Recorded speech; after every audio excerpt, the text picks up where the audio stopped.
ఇందాక కడపలో వైఎస్ జగన్మోహన్ రెడ్డి మాట్లాడుతూ మీరు చంద్రబాబు నాయుడు మనిషి అని అన్నారు. కాంగ్రెస్ ఇండైరెక్ట్లీ టీడీపీని ఏపీ ఎలక్షన్స్లో సపోర్ట్ చేస్తుంది అని. But how do you react to this sir? Because it's chief minister making an allegation against chief minister. Jaganmohan Reddy garu మాట్లాడే మాటల్ని సొంత చెల్లి కన్న తల్లి నమ్మడం లేదు. సొంత చిన్నాయనకు జరిగిన పరిస్థితులు, ఆ రాష్ట్రంలో ఉన్న వాతావరణం వాళ్ళ కుటుంబ సభ్యులే చెప్తున్నారు. కన్న తల్లి సొంత చెల్లె విశ్వసించని జగన్మోహన్ రెడ్డి గారు ఏది మాట్లాడినా, నా మీద ఎలాంటి ఆరోపణ చేసినా దానికి ఏమాత్రం విలువ లేదు. మిత్రుడు పక్క రాష్ట్ర ముఖ్యమంత్రి జగన్మోహన్ రెడ్డి గారికి నా సూచన, కన్న తల్లి సొంత చెల్లి లేవనెత్తుతున్న ప్రశ్నలకు మీరు సమాధానం ఇవ్వండి. వాళ్ళ యొక్క ఆలోచన, ఆవేదన మీ కుటుంబ అంతర్గత విషయమైన బహిరంగంగా రాజకీయ వేదికల మీద చర్చ జరుగుతుంది కాబట్టి జగన్మోహన్ రెడ్డి గారు దాని మీద దృష్టి పెడితే ప్రయోజనం ఉంటుంది. రేవంత్ రెడ్డి ఈరోజు కాంగ్రెస్ పార్టీ అధ్యక్షుడు, తెలంగాణ రాష్ట్ర ముఖ్యమంత్రి. రేవంత్ రెడ్డి లాయల్టీ 100% కాంగ్రెస్కి ఉంటుంది. వ్యక్తులతో వ్యక్తిగత పరిచయాలు, సత్సంబంధాలు, రాజకీయాలకు ఎలాంటి సంబంధం లేదు.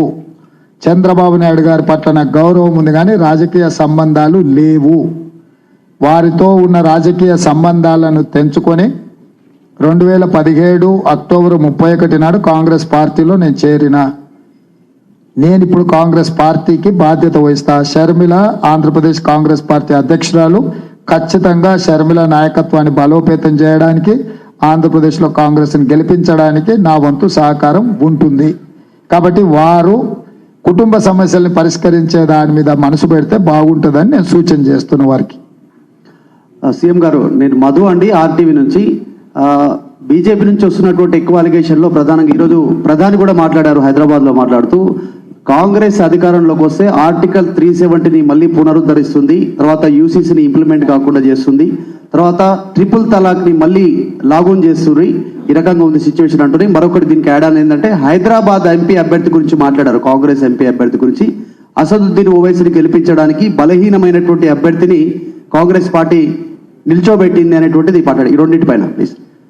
మొదట ఎన్నికలకు వద్దాం. హైదరాబాద్ నగరాన్ని జంట నగరాలను 3 జిల్లాలుగా విభజించిన మేము, హైదరాబాద్, సికింద్రాబాద్, ఖైరతాబాద్ అని.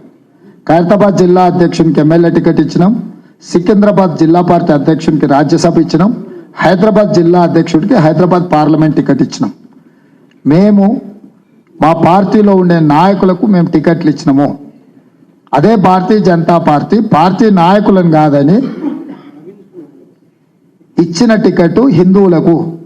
60% పైగా హైదరాబాద్ పార్లమెంట్లో ముస్లిం జనాభా ఉంటే హార్డ్ కోర్ హిందూ లాంగ్వేజ్ కూడా కాదు, ముస్లిమ్స్లని కించపరిచే విధంగా మాట్లాడే వాళ్ళని పెట్టడం ద్వారా నరేంద్ర మోడీ గారు అసదుద్దీన్ ఓవైసీని ఎన్నికలు గెలిపించడానికి ఒప్పందం చేసుకున్నాడు.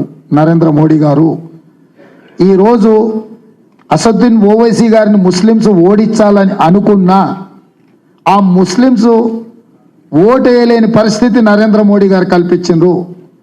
అదే మాధవిలత ప్లేస్లో ఒక న్యూట్రల్, ఒక అందరినీ కలుపుకోపోయే వ్యక్తిని ఈ ఎన్నికల బరిలో దించిన ఉంటే ముస్లిం ఓట్లలో కొంత పర్సంటేజ్ బీజేపీకి వస్తే మిగతా ఓట్లు కూడా యాడ్ అవుతే అప్పుడు అసదుద్దీన్ ఓవైసీని ఓడించడానికి అవకాశం ఉండే. తీవ్రమైన వ్యతిరేకత ఉన్నది అసదుద్దీన్ ఓవైసీ మీద హైదరాబాద్ పార్లమెంట్లో. కానీ ఆ వ్యతిరేకత ఉన్నా సరే ఇటు పక్కన ఓటు వేయలేని పరిస్థితి కల్పించిందే నరేంద్ర మోడీ గారు. మీరు ముస్లిం ఓట్స్ని కంప్లీట్గా పోలరైజ్ చేసి అట్లాంటి లాంగ్వేజ్ వాడి వాళ్ళకు ఒకవేళ అసదుని ఓడగొడదామన్న ఆలోచన ఉన్నా వాళ్ళకి విధి లేని పరిస్థితి కల్పించి అసదుని గెలిపించడానికి నరేంద్ర మోడీ గారు వ్యవహరిస్తున్నారు. కాబట్టి ఇవన్నీ కూడా ప్రజల ముందలున్నాయి. నరేంద్ర మోడీ గారు మాట్లాడే భాషకు, భావానికి కాలం చెల్లిపోయింది. మోదీ గారు ప్రతిసారి మోదీ గ్యారంటీ అంటున్నాడు. నేను క్లియర్గా చెప్పిన, I have told that Modi గ్యారంటీకి వారంటీ అయిపోయింది. వారంటీ అయిపోయిన మోడీ గారు ఏం చెప్పినా ప్రజలు విశ్వసించరు. मुख्यमंत्री जी एक मेरा सवाल है क्या वाकई में तेलंगाना में निवेश रोका जा रहा है? क्योंकि आपने एक इंटरव्यू दिया क्या था। प्रमोद जी? हाँ, आपने एक इंटरव्यू दिया था, उसमें आपने कहा था कि टेस्ला को तेलंगाना में इन्वेस्ट करने से रोका गया और गुजरात में उसको फोर्स किया गया। क्या वाकई तेलंगाना में निवेश को रोका जा रहा है? जरूर, हर बार जो भी कोई मल्टीनेशनल कंपनी तेलंगाना स्टेट में इन्वेस्टमेंट करने के लिए आए तो केंद्र सरकार खासकर नरेंद्र मोदी जी, अमित भाई ने ये इन्वेस्टमेंट्स गुजरात ले जाने के लिए कोशिश कर रहे हैं। उन लोगों का इरादा एक ही है, जितना भी है गुजरात में इन्वेस्ट करना, स्पिल ओवर कुछ बचे तो हम पकड़ना है।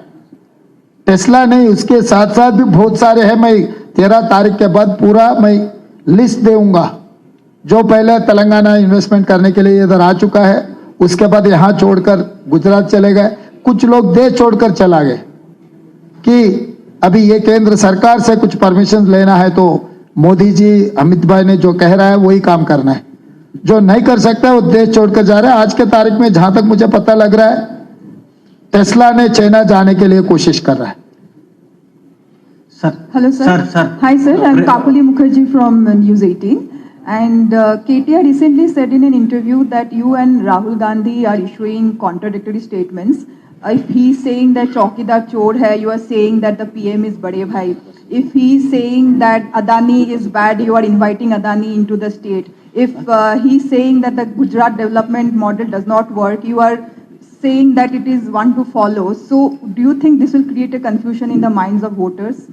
आप 3 सवाल उठाए। पहले सवाल को मैं जवाब देना चाहता हूं। पहले सवाल है बड़ा भाई का मसला। India is union of states, तो हर प्रदेश के मुख्यमंत्री को प्रधानमंत्री big brother, he has to behave like a big brother. That is what my intention. I have told categorically, I have participated one developmental program with Narendra Modi ji. I have told him, but when you have said 5 trillion economy, if you wanted to grow that 5 trillion economy, I have one of the metropolitan city out of 5. Hyderabad, Mumbai, Bangalore, Calcutta, Delhi. So I have asked, I have demanded metro rail, Musi River development, ITIR corridor, other investments. So government of India has to give these permissions and funds. So that context I have told big brother. So now also I am stick on my statement. Any prime minister, it doesn't mean Narendra Modi Bada Bhai. Whoever is prime minister is a big brother for chief ministers. Number 2, Adani and other issues. Whereas there is a difference between Narendra Modi and Revanth Reddy. Narendra Modi ji has given ports, airports and national highways to Adani with peanuts. Whereas Revanth Reddy has taken his investments in Telangana. I have not given anything. I have taken his investments in India in Telangana to create employment and income to the state. So these are the thin lines. You have to understand what is my opinion and what is my context. What about Narendra Modi ji? చాలా ఆలస్యం అయిపోయిందండి. Last 2 ప్రశ్నలు మాత్రమే. Sir Prem sir HMTV నుంచి ఒక question. Congress party అధికారంలో ఉన్నన్ని రోజులు బాంబ్ బ్లాస్ట్లు జరిగాయి, బీజేపీ వచ్చి అధికారంలో ఉన్నన్ని రోజులు ఒక్క బాంబ్ బ్లాస్ట్ కూడా జరగలేదని ఒకటి మోడీ సవాల్ ఇచ్చారు హైదరాబాద్లో. రెండవది, రాజ్యాంగం గురించి, రిజర్వేషన్ల గురించి మాట్లాడుతున్న మీరు మీ ప్రభుత్వానికి సంబంధించినటువంటి మంత్రివర్గంలో కానీ ఎమ్మెల్యేల సీట్ల కేటాయింపులో ఎస్సీ ఎస్టీ బీసీలకు జనాభా దామాషా ప్రకారం సీట్లు ఇవ్వలేదని మీ పార్టీకి సంబంధించినటువంటి నేతలే చెప్పారు. రానున్న మంత్రివర్గంలోనైనా ఎస్సీ ఎస్టీ బీసీలకు జనాభా దామాషా ప్రకారం మంత్రివర్గంలో చోటు కల్పించే అవకాశం ఉందా? Good question. సీఎం గారు, సార్ రుణమాఫీకి సంబంధించి మీరు ఖచ్చితంగా మీ మీద విశ్వాసం సన్నగిల్లుతున్న ఉద్దేశంతోనే మీరు దేవుళ్ళు ఎటు వెళ్ళినా దేవుళ్ళ మీద ఒట్టేసి చెప్తున్నారా? కారణం ఏంటి? దానికి మీరు చెప్పారు 15 ఆగస్ట్ చేస్తామన్నారు, మీ భరోసాతోనే మీ అందరికి మీకు ఓటేశారు. బట్ మీ తర్వాత ఓటేయాల్సిన అవసరం అంతదాకా ఎందుకు వచ్చింది? శ్రీకాంత్ గారు, హరీష్ గారికి నాకు మధ్యలో జరిగిన సంవాదం చూస్తే మీకు సమాధానం దొరుకుతుంది. నేను చెప్పాల్సిన అవసరం లేకుండా నేను స్పష్టంగా చెప్పిన, మే 9 తారీఖు లోపల రైతు భరోసా మొత్తం నిధులు వేస్తా. నేను నిధులు వేస్తే చంద్రశేఖరరావు గారు అమరవీరుల స్తూపం దగ్గరకు వచ్చి మొక్కు నేలకు రాయాలి, ఒకవేళ వేయకపోతే నేను ముక్కు నేలకు రాస్తా అని చెప్పిన. 15 ఆగస్టు లోపల రైతు రుణమాఫీ 2 లక్షలు చేస్తా అని నేను చెప్పిన. హరీష్ రావు గారు నువ్వు చేయలేవు, నువ్వు చేస్తే రాజీనామా చేస్తా అన్నాడు. నేనేమన్నా నల్గొండలనే అనుకుంటా, యాదాద్రి లక్ష్మీ నరసింహస్వామి మీద ఒట్టేసి నేను చెప్తున్నా, నేను దేవుడిని నమ్ముతాను కాబట్టి 15 ఆగస్టు లోపల నేను రైతు రుణమాఫీ చేస్తా, మీరు రాజీనామా పత్రాన్ని జేబులో పెట్టుకోండి అని అంటే ఆయన పెద్ద సీసపద్యం వాళ్ళ మామగారు రాసి ఇచ్చిండ్రు, అది రాసుకొని వచ్చి అమరవీరుల స్తూపం దగ్గర డ్రామా చేసిండు. రాజీనామా పదే తెలంగాణ కోసం చేసిన అని చెప్పుకున్న హరీష్ రావు గారికి రాజీనామా అంటే రిజిగ్నేషన్ ఫార్మేట్ మీకు తెలుసు కదా, స్పీకర్ ఫార్మేట్. సో రాజకీయాలు వాళ్ళకే కాదు మాకు తెలుసు.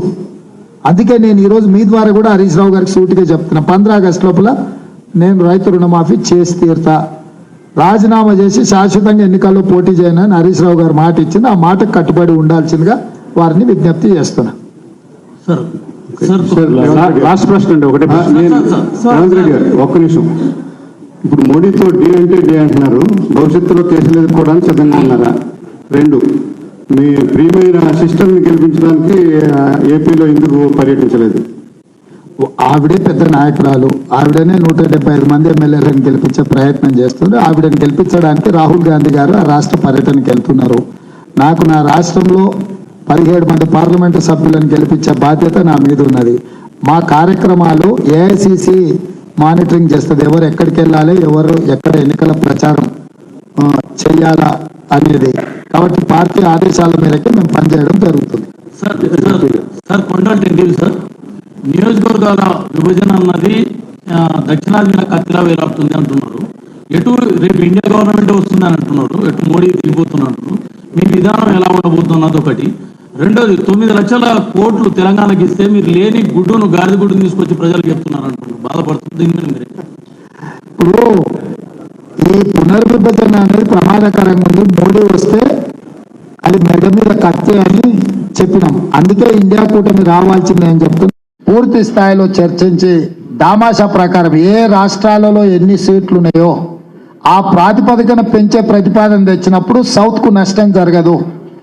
జనాభా ప్రాతిపదికన గతంలో జరిగిన నియోజకవర్గాల పునర్విభజన టర్మ్స్ ఆఫ్ రెఫరెన్స్ ఉంటే తెలంగాణకు నష్టం జరుగుద్ది. కానీ ఉన్న సీట్ల ప్రాతిపదికన 80 సీట్లున్న ఉత్తరప్రదేశ్కు ప్రపోర్షనేట్గా ఎంత పెరగాలి, 17 సీట్లున్న తెలంగాణకు ప్రపోర్షనేట్గా ఎంత పెరగాలి, 25 సీట్లున్న ఆంధ్రప్రదేశ్కు ప్రపోర్షనేట్గా ఎన్ని పెరగాలి అనే ప్రపోర్షనేట్గా పెంచితే మన రిప్రజెంటేషన్కి నష్టం జరగదు. గతంలో ఒకసారి నియోజకవర్గాల పునర్విభజన జరిగినప్పుడు ఈ ప్రపోజల్ వచ్చింది, నాకు తెలిసి అప్పుడు ఆ విధంగానే జరిగింది అనుకుంటున్నాను, పెద్దలు రామచంద్రమూర్తి గారు చెప్పాలి. సో ఇప్పుడు కూడా జనాభా ప్రాతిపదికన నియోజకవర్గాల పునర్విభజన జరిగితే దక్షిణ భారతంలో ఉండే మన అందరికీ నష్టం జరుగుద్ది. దాన్ని ఏ మాత్రం ఏకీభవించమో, దాన్ని పూర్తిగా వ్యతిరేకిస్తున్నామో. దామాషా ప్రకారం ఇప్పుడున్న రిప్రజెంటేషన్ ప్రకారమే సీట్లు పెంచినప్పుడు మనకు నష్టం జరగకుండా ఉంటుంది. కాకపోతే దీని మీద లోతుగా ఇంకా పూర్తి స్థాయిలో చర్చ జరగాల్సిన అవసరం ఉంది. సార్ దేశంలో సమయం అయిపోయిందండి. నిజంగా చివరి ప్రశ్న నరసింహారావు గారు, ఈనాడు నరసింహారావు గారు. My suggestion is, one second. The TV okay, but print deadline వచ్చింది, అందుకనే better to last question. Sir దేశంలో, సార్ రేవంత్ రెడ్డి గారు, దేశంలో ఇలా రేవంత్ రెడ్డి వ్యాఖ్యలు హాట్ టాపిక్ గా మారాయి. ఉత్తరాదిలో కూడా ఈ యొక్క రిజర్వేషన్ రాజ్యాంగం అన్నటువంటి అంశం పైన ఒకవేళ బీజేపీ అలాంటి చర్యలకు పూనుకుంటే ధర్మయుద్ధమే జరగబోతుందని చెప్పేసి అనేక సంఘాలు ఇప్పటికే హెచ్చరిస్తా ఉన్నాయి. మీరు ఉత్తరాదిలో ఈ రకమైన ప్రచారం చేయబోతారా, లేకపోతే మీరు ఒకవేళ ఇండియా కూటమి కనుక అధికారంలోకి రాకపోతే తెలంగాణ రేవంత్ రెడ్డి బీజేపీకి టార్గెట్ గా అయ్యే అవకాశం ఉందా? ఇప్పుడు నేను అడిగేది ఏంటంటే ఇది హాట్ టాపిక్ కాదు, రిలవెంట్ డిస్కషన్. ఇప్పుడు రిలవెన్స్ ఉన్నది మేము లేవనెత్తుతున్న అంశాలకు. సరే జాతీయ స్థాయిలో ప్రచారం కల్పించాలన్నా, జాతీయ స్థాయిలో ప్రచారం చేయాలన్నా అనేది పార్టీ నిర్ణయిస్తుంది. అదేవిధంగా తెలంగాణ రాష్ట్రం వచ్చిన కొద్ది రోజులకే చంద్రశేఖరరావు గారు నన్ను ప్రత్యర్థిగా అనుకొని కొన్ని రకాల ప్రయత్నాలు చేసిండు. దాంతో జరిగిన పరిణామాలు మీరు చూసిండ్రు. నేను ముఖ్యమంత్రి అయిన 5 నెలలకే అమిత్ షా గారు నన్ను ప్రత్యర్థి అనుకొని అదే విధానాన్ని చంద్రశేఖరరావు గారు పాటించిన విధానాన్ని పాటించిండు అనుకో, దీనికి కాలమే జవాబు చెప్తుంది. చివరి ప్రశ్న నేనే అడుగుతున్నానండి. తెలంగాణ ఎన్నికల ఫలితాల్లో మీ దృష్టిలో కాంగ్రెస్